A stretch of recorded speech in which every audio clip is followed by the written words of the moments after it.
Hello, my name is Marcus Keel. Thank you for watching another Money Script Monday. Today we're going to talk about how to effectively communicate with high-income clients. Now, with high-income clients, as a newer agent, you may feel overwhelmed by the wealth of your client. You may feel that you don't have enough product knowledge or that you haven't done enough reps to be successful. And for all you experienced advisors out there, you may not have the desired closing ratio that you would like, and maybe you don't generate enough referrals. What we've seen here is that our top advisors consistently use a effective and repeatable process when dealing with high-income clients. And today I'm going to go over 3 areas that I believe should be in every process that you present, especially when we're dealing with high-income clients. And so the 3 areas are compatibility, emotional attachment, and solution. So let's get into it. I'm sure you've heard of the old saying, people buy from people. And that can't be further from the truth when dealing with high-income clients. You could have the best illustrations, know the product knowledge in and out. You could be a genius. But if the high-income client doesn't like you for whatever reason, you may lose the sale to someone that doesn't know half as what you do and just really couldn't hold a candle to your overall product knowledge. But they had a good vibe, they meshed well, and they were able to find kind of a common ground. And so speaking of common ground, I've been in sales for over 20 years. And when I first started out, I was working in stores and dealing with store managers. And my old boss would say, Marcus, you got to find out what the store manager loves, find out what they enjoy, and brush up on it and make sure you talk about those before you talk about the pitch or the sale for that particular day. So I would go into the store early, head over to the magazine aisle for this particular manager. He loved hockey, and I don't know anything about hockey. I didn't know it then. I don't know anything about hockey now, but I knew that his favorite team was the Boston Bruins, and so I would go over to the Sports Illustrated. This is before smartphones, and read up on the Boston Bruins and use that as an icebreaker and always start with that particular manager with hockey talk. And so I was able to find that common ground to build that rapport. So that's definitely one area that you need that I believe should be in every process. Okay. The second area is an emotional attachment. Okay. So as you see here, we have the iceberg here. And so what a client may have is a surface level fear or problem. Remember, they're coming to you for a reason.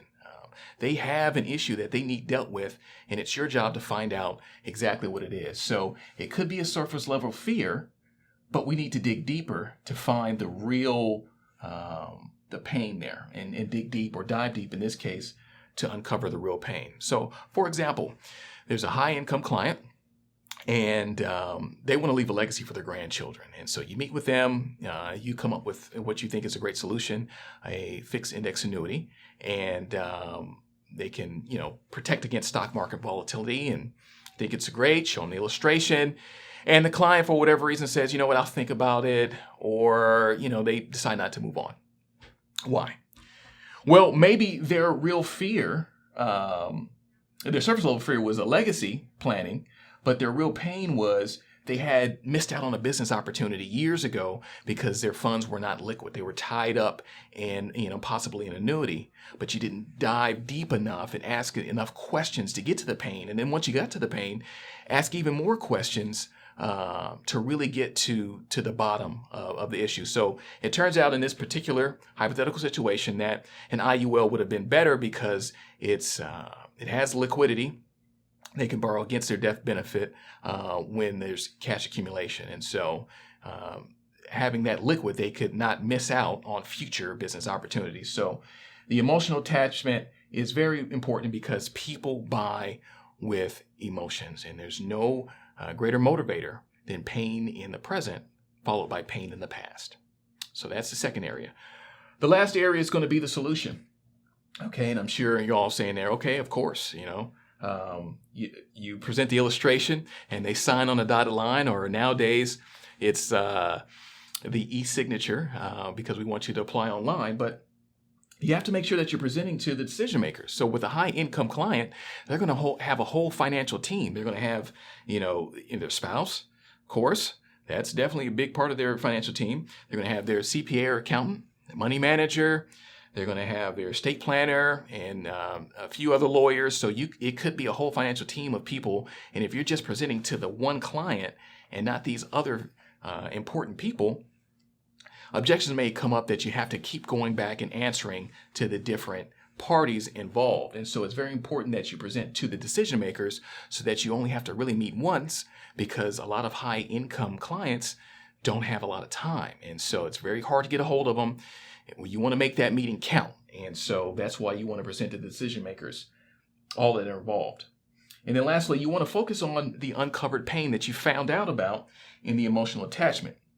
This pain that you uncovered to dig deeper for, revisit it, bring it back up in the solution, because that's how they're going to move. They're going to move towards that pain. So you want to refresh them on it so that we can get to the solution. Your presentation, you're fulfilling that uncovered pain.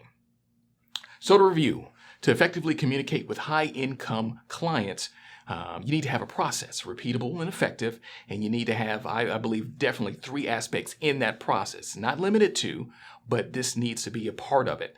You need to have compatibility. You need to have a rapport and bond with your high-income client. You need to have an emotional attachment. We have to get to that deeper pain and not just settle for the surface level fear or problem. And then lastly, have a solution that you present to the decision makers and revisit that pain. Remember, people buy from emotions. And so that's it for today. Thank you definitely for watching Money Script Monday. Contact your financial support representative to go over your process today. Thank you.